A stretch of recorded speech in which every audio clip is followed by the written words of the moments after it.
Good evening आप सभी को। आज जो है बेटा हम अध्याय 11 पढ़ेंगे, ठीक है। थर्मल प्रॉपर्टीज ऑफ मीटर्स, द्रव्य के तापीय गुण। क्या है आज हमारा जो चैप्टर हो, क्या है अध्याय 11। इसके पहले जितने भी चैप्टर हैं आप लोगों ने अच्छे से पढ़ा, ठीक है। चैप्टर का नाम है द्रव्य के तापीय गुण। द्रव्य के तापीय गुण आ रहा है समझ में? द्रव्य के तापीय गुण।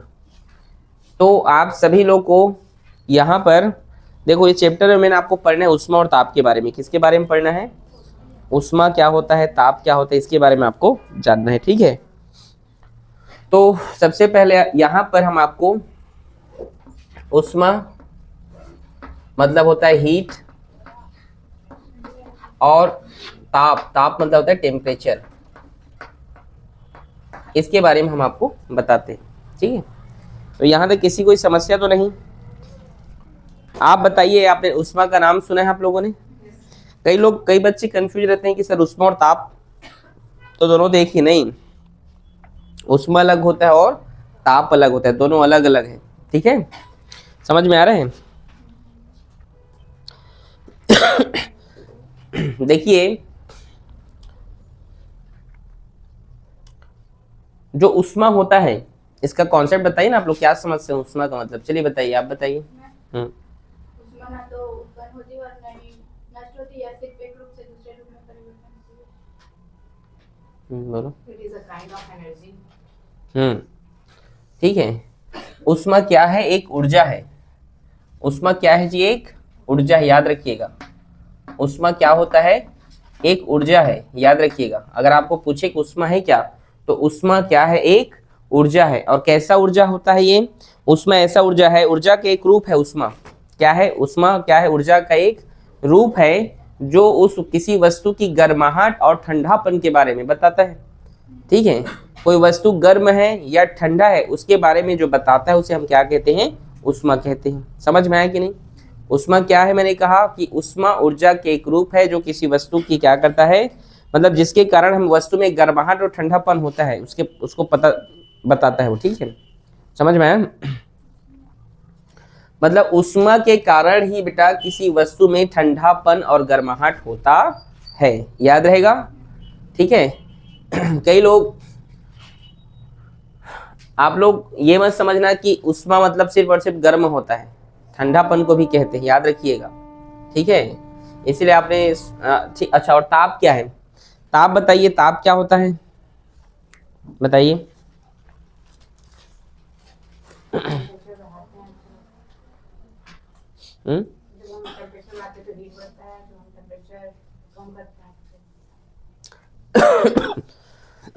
ताप है क्या? बताइए आप।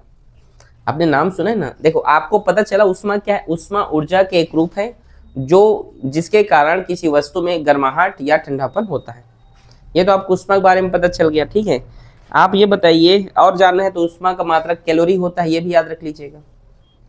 लेकिन यहाँ पर आप बताइए ताप क्या है? तो ताप क्या है बेटा? उष्मा प्रवाह की दिशा बताने वाला कारक। यहाँ पे लिख दे रहा हूं, उष्मा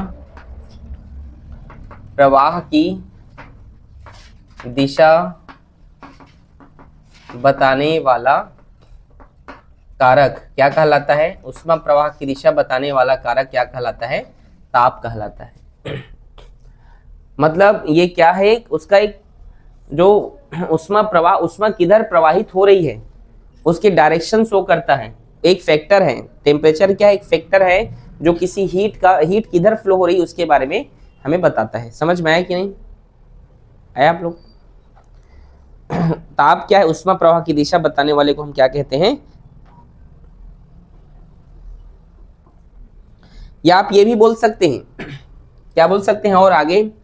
देखिए, इसमें क्या है? उष्मा क्या है? ऊर्जा के एक रूप है जिसके कारण कोई वस्तु गर्म या ठंडा होता है, ये पता चल गया। और ताप क्या है? ताप के कारण हमें पता चलता है कि किसी वस्तु ठंडा है कि वो गर्म है, उसका हमें ज्ञान होता है। टेम्परेचर के कारण हमें क्या ज्ञान होता है कि वस्तु ठंडा है या गर्म।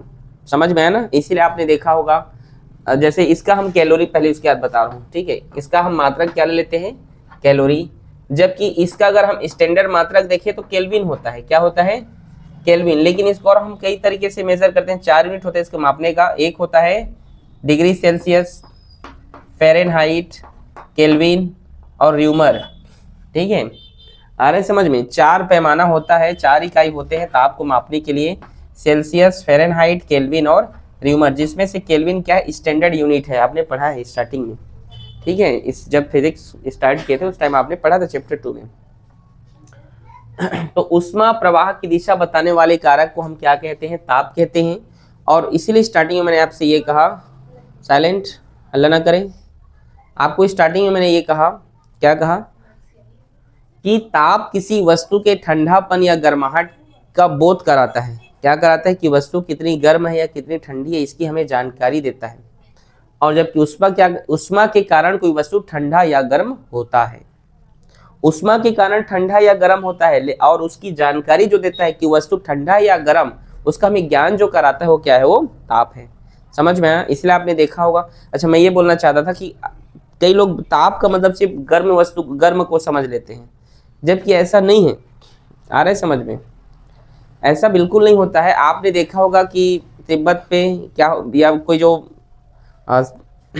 नॉर्थ साइड रहते हैं, आपने देखा होगा कि -40 डिग्री सेल्सियस, सॉरी बहुत ज़्यादा बोल दिया, -40 नहीं, ठीक है, -5 डिग्री सेल्सियस के टेम्परेचर पर सैनिक लोग जो है रहते हैं, -10, ऐसे इस प्रकार के टेम्परेचर पर जो है वो लोग रहते हैं। मतलब -4 होना, 5 होना, इसका मतलब बर्फ 0 के बाद क्या होता है? गर्म, फ्रीजिंग होने लगता है, आप सबको पता है। कोल्ड होता है वो, पता है कि नहीं? और 100 डिग्री सेल्सियस पर क्या होता है? वहाँ गर्म होता है पानी, आप सबको पता है कि नहीं? तो यहाँ तक किसी कोई दिक्कत तो नहीं। ऊष्मा क्या है? ऊष्मा ऊर्जा के एक रूप है जिसका मात्रक कैलोरी है। ताप क्या है? ऊष्मा प्रवाह की दिशा को बताने वाला कारक है जिसके स्टैंडर्ड यूनिट केल्विन है, या जिसको हम 4 इकाई से मापते हैं, सेल्सियस, फ़ारेनहाइट, केल्विन और र्यूमर। ये क्या करता है? ऊष्मा हमें बताता है कि ऊष्मा के कारण कोई वस्तु ठंडी या गर्म होती है, और वस्तु ठंडा या गर्म उसका हमें ज्ञान या बोध कराता है, उसे हम क्या कहते हैं? ताप कहते हैं। समझ में आप लोगों को?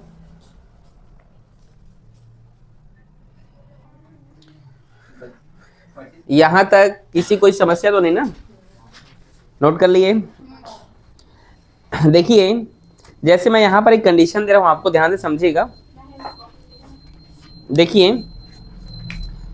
एक एग्जांपल से समझिएगा। यहां पर 2 धातु है, समझिए। ये देखिए, कितने धातु हैं? ए और बी। ठीक है, अब आपको इसका जो ये है 20 कैलोरी, ये है 10 कैलोरी। ठीक है, ठीक है जी। अब यहाँ पे क्वेश्चन ये है, इसमें ऊष्मा का प्रवाह किस ओर होगा? क्वेश्चन है, देखिए ना, क्या है क्वेश्चन? इसमें ऊष्मा का प्रवाह किस ओर होगा?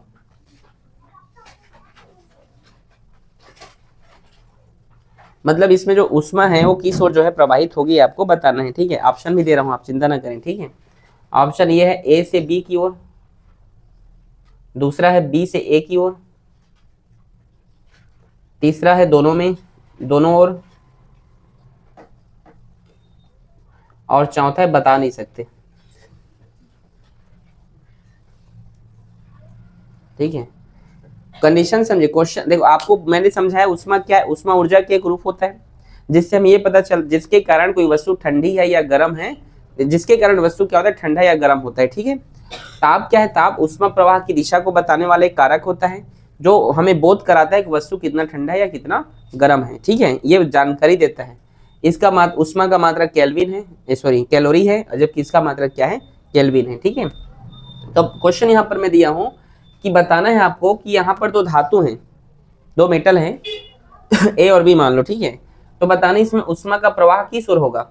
ए से बी की ओर होगा, कि बी से ए की ओर होगा, कि दोनों ओर होगा, कि बता नहीं सकते? बताइए, चलिए आंसर दें। जो दिया है यही दिया है, बताइए।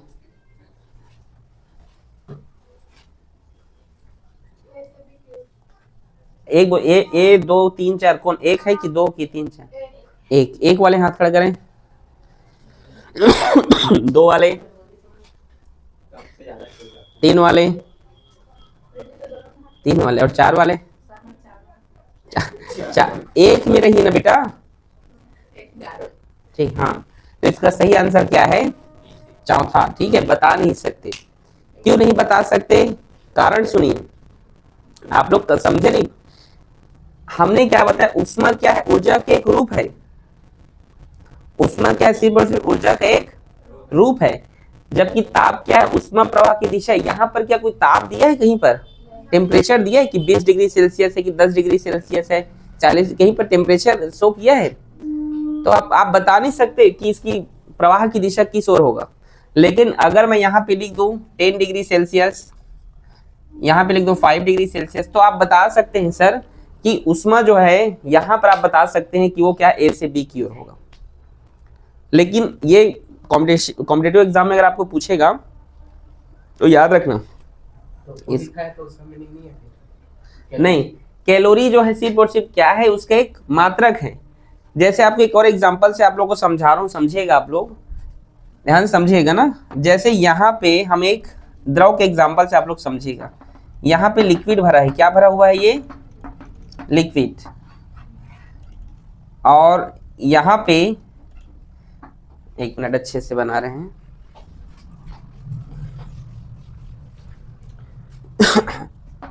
और यहाँ पे भी जो है लिक्विड भरा हुआ है।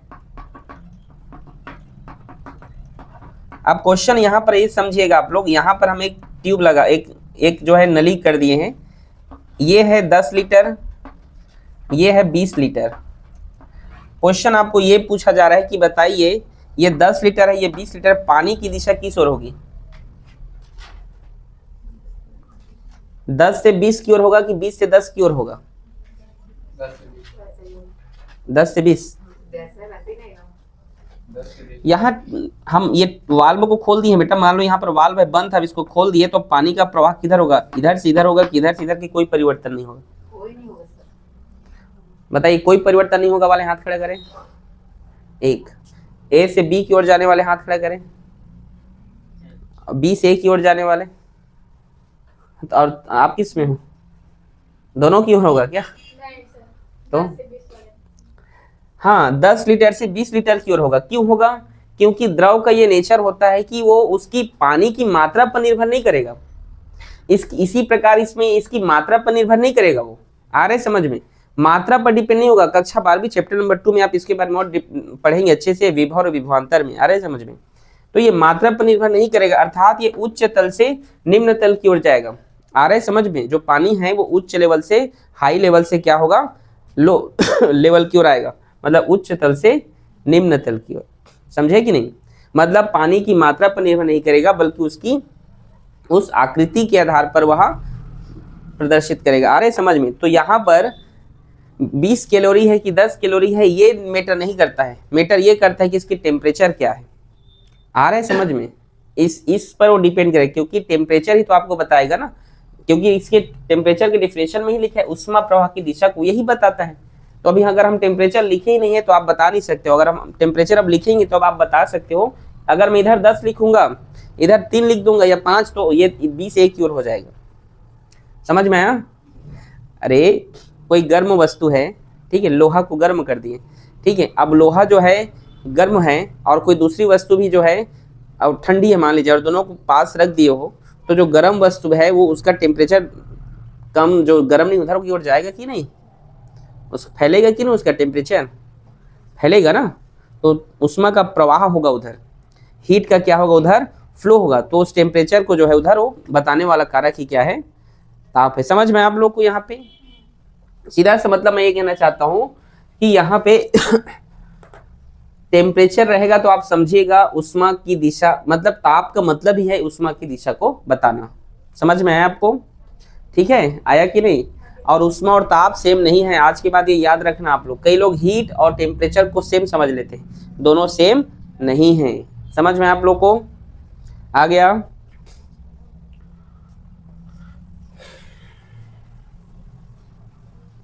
चलिए इसको और अच्छे से समझते हैं। यहाँ पर एक क्वेश्चन हम देखते हैं कि ताप के किस मान के लिए सेल्सियस और फ़ारेनहाइट, ये बहुत इंपॉर्टेंट क्वेश्चन है, परीक्षा में आता है। क्वेश्चन सुन लीजिए, ताप के किस मान के लिए सेल्सियस और फ़ारेनहाइट क्या होते हैं? समान होते हैं। क्वेश्चन है ताप के किस मान के लिए, ताप के किस मान के लिए सेल्सियस और फ़ारेनहाइट क्या होते हैं, समान होते हैं, क्या होते हैं। ठीक है, तो आप जानते हैं क्या है वो वैल्यू,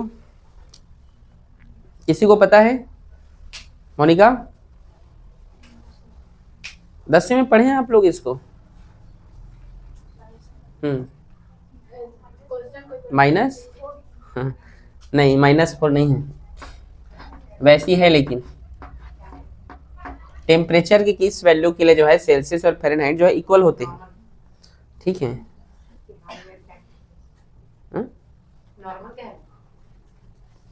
ये बेटा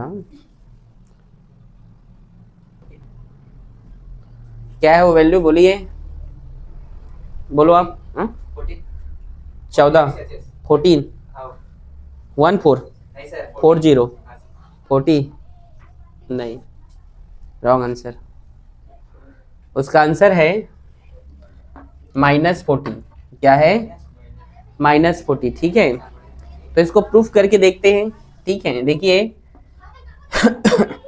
इसका फॉर्मूला होता है a - 32/9 = c/5।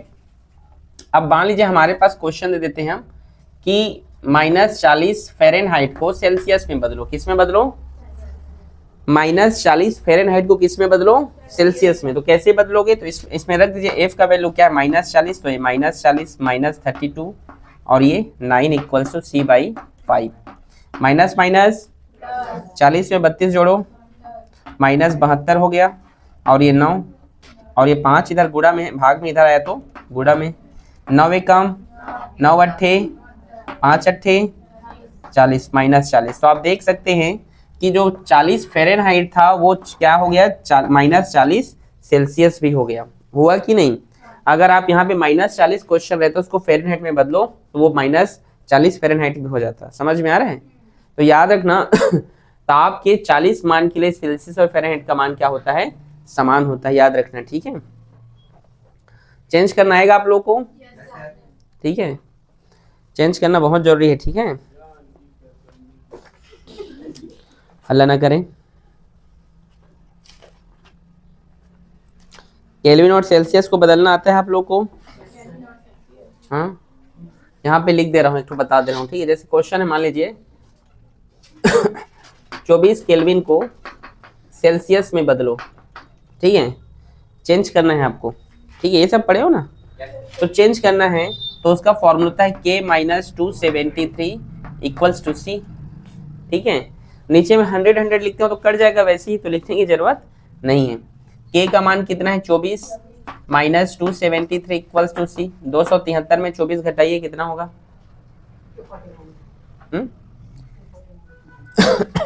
13 में 4 गया तो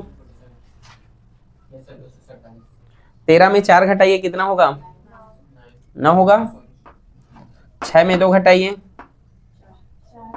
4। ठीक है, और ये हो जाएगा आपका 2। ठीक है, -249। समझ में आया? इस प्रकार से आप लोग को चेंज करना है। ठीक है, समझ में आ गया ना?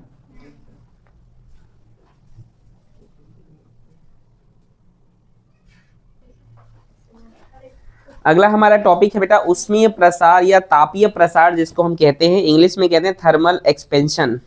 ठीक है, अगला हमारा टॉपिक है उष्मीय प्रसार या तापीय प्रसार, कहते हैं इंग्लिश में कहते हैं थर्मल एक्सपेंशन।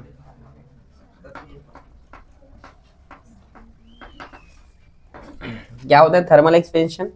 देखिए, आप जानते हैं प्रत्येक पदार्थ अणु या परमाणु से मिलकर बना होता है, आप सबको पता है।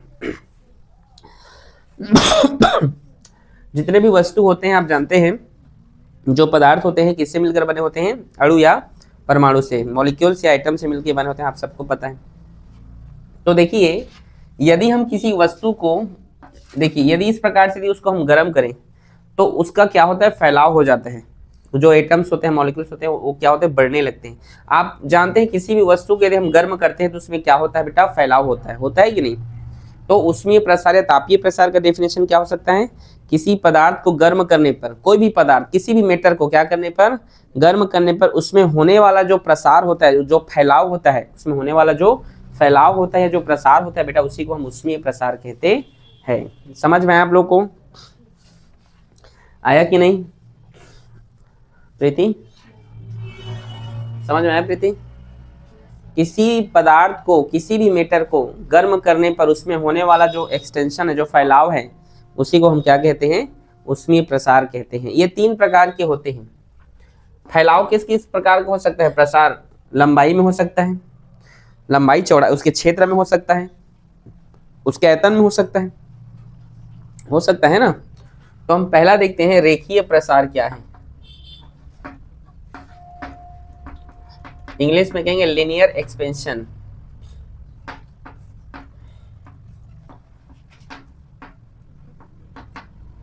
लीनियर एक्सपेंशन क्या होता है? रेखीय प्रसार क्या है?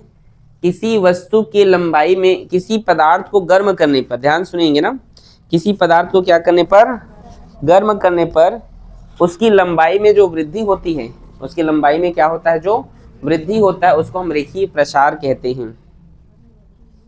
ठीक है, समझ में आया? आया कि नहीं बेटा? आपको आया जी? इधर पीछे, किसी पदार्थ को गर्म करने पर उसकी लंबाई में होने वाले प्रसार को क्या कहते हैं हम? रेखीय प्रसार कहते हैं। अर्थात लंबाई में परिवर्तन। किसमें परिवर्तन? लंबाई में। ठीक है,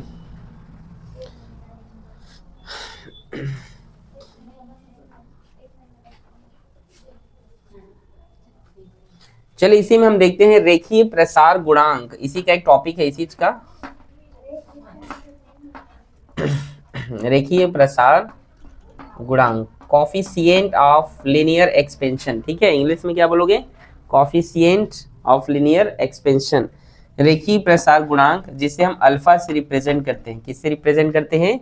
अल्फा से। ठीक है, तो क्या होता है ये? तो ये होता है डेल एल बटे एल डेल टी, ये इसका फॉर्मूला है। ठीक है, तो यदि हम मान लेते हैं, यदि मान लीजिए इसकी लंबाई क्या है, देखो यहाँ पर डेल एल क्या है, पहले आप लोग देख लीजिए बेटा, फिर लिखिएगा, समय दूंगा। डेल एल क्या है? बढ़ी हुई लंबाई है। डेल एल क्या है? और एल क्या है? उसका इनर्शियल मतलब प्रारंभिक लंबाई है, इनर्शियल लेंथ। समझ गए? उसकी प्रारंभिक लंबाई है। और डेल टी क्या है? उसमें होने वाला ताप परिवर्तन।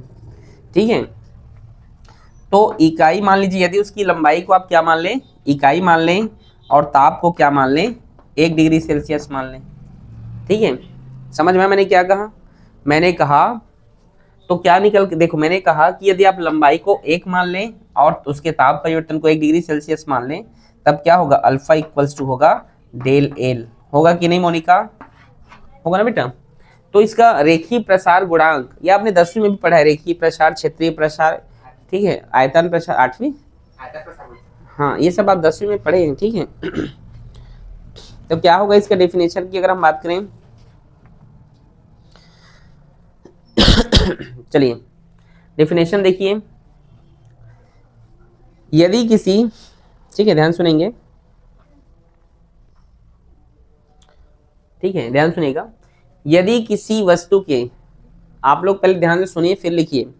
ठीक है, रेखीय प्रसार गुणांक क्या है? इसे हम अल्फा से प्रदर्शित करते हैं, del L by L del T इसका फॉर्मूला है। यदि जो इनर्शियल लेंथ है उसको हम इकाई ले लेते हैं और डेल टी है 1 डिग्री सेल्सियस ले लेते हैं, तब क्या होगा? तब देखिए इसका डेफिनेशन, किसी पदार्थ की एकांक लंबाई, ये एकांक लंबाई है, एल मतलब लंबाई, लेंथ, किसी पदार्थ की एकांक लंबाई को ताप दिया जाए जिसमें, तो ध्यान सुनिएगा, यदि आप लोग ध्यान सुनिएगा, किसी पदार्थ की एकांक लंबाई, किसी पदार्थ की एकांक लंबाई के ताप को 1 डिग्री सेल्सियस बढ़ाने पर, ठीक है समझ रहे हो, 1 डिग्री सेल्सियस बढ़ाने पर उसकी लंबाई में जो वृद्धि होती है, उसकी लंबाई में जो क्या होती है? वृद्धि होती है, उसे हम क्या कहते हैं? रेखीय प्रसार गुणांक कहते हैं। फिर से बोल रहा हूं, मान लीजिए क्या कहना चाहता हूं मैं कि इकाई लंबाई, किसी वस्तु की कोई भी एक वस्तु मान लीजिए, ठीक है, कोई वस्तु है, तो किसी पदार्थ, लास्ट डेफिनेशन बोल रहा हूँ, किसी पदार्थ की एकांक लंबाई, किसी पदार्थ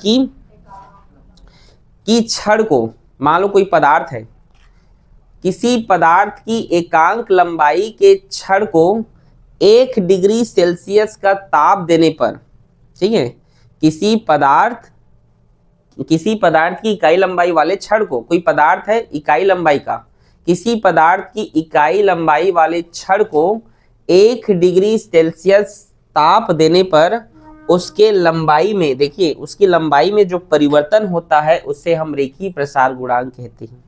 नहीं समझे? मतलब कोई लंबाई वाला कोई छड़ है, मान लो कोई पदार्थ है, कोई भी पदार्थ मान लो, या किसी पदार्थ को 1 डिग्री सेल्सियस का ताप देने पर उसके लंबाई में जो परिवर्तन होगा वो क्या है? रेखीय प्रसार गुणांक है। समझे कि नहीं? आया समझ में? पीछे आ गया जी?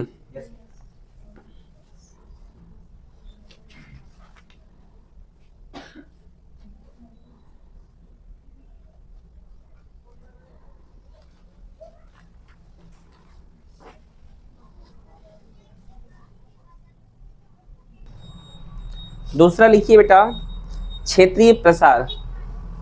क्या है दूसरा? क्षेत्रीय प्रसार।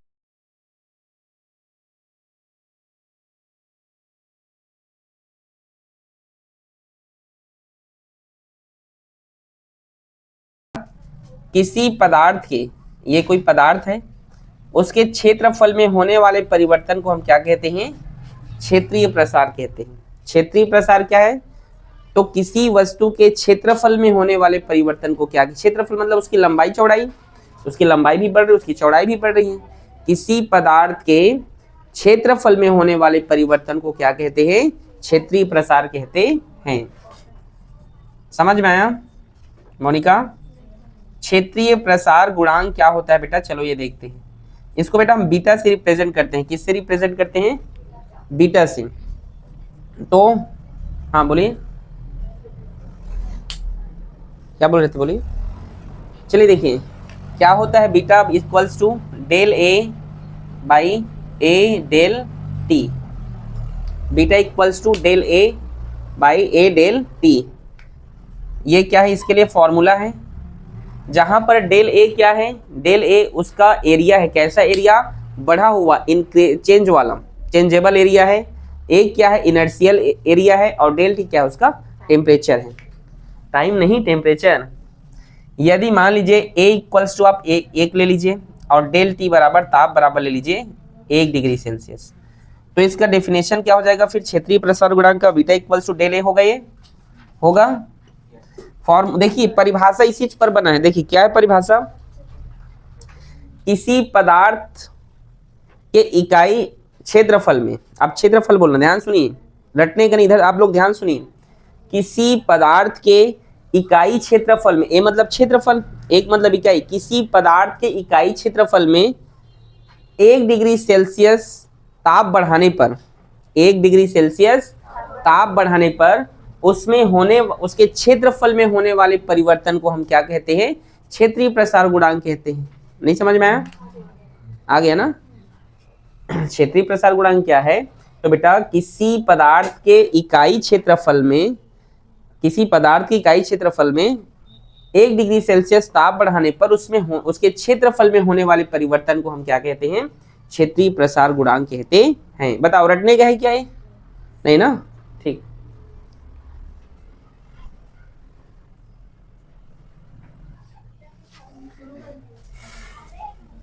तीसरा हम देखते हैं बेटा, यहां पे लिख रहा हूं तीसरा को, आयतन प्रसार। क्या होता है आयतन प्रसार? किसी मान लीजिए, आयतन प्रसार मतलब किसी पदार्थ के आयतन में होने वाले परिवर्तन को हम क्या कहते हैं? आयतन प्रसार कहते हैं। इंग्लिश में आयतन प्रसार गुणांक को देखते हैं अब, ठीक है। कोफिशिएंट ऑफ वॉल्यूम एक्सपेंशन, ठीक है। ठीक है, क्या होता है आयतन प्रसार गुणांक? तो देखिए इसे हम गामा से रिप्रेजेंट करते हैं। किससे? गामा से। गामा इक्वल्स टू, ठीक है, del v into del t. आ रहा है समझ में ये। और यदि मान लीजिए यदि v इक्वल्स टू हम इकाई लेते हैं और del t equals to 1 degree Celsius, तो क्या होगा, गामा इक्वल्स टू क्या होगा, ये डेल v। आ रहा है समझ में, ये डेल v। तो क्या हुआ, आयतन प्रसार गुणांक का परिभाषा क्या हो गया, तो किसी पदार्थ के इकाई आयतन में, ध्यान सुनिए रटने वाला नहीं, इधर देखो, किसी पदार्थ के इकाई आयतन में 1 डिग्री सेल्सियस ताप बढ़ाने पर उसके आयतन में होने वाले परिवर्तन को आयतन प्रसार गुणांक कहते हैं। समझ में आया? एक और बार आयतन प्रसार गुणांक, ध्यान सुनिएगा, लास्ट टाइम बता रहा हूँ, ठीक है। किसी पदार्थ के इकाई आयतन में, किसी पदार्थ के में 1 डिग्री सेल्सियस ताप बढ़ाने पर उसके आयतन में होने वाले परिवर्तन को हम क्या कहते हैं, आयतन प्रसार गुणांक कहते हैं। इसे गामा से शो करते हैं, ठीक है। कोई दिक्कत? ठीक है, आ रहा है समझ में, कोई दिक्कत? ठीक, नोट करो इतने को।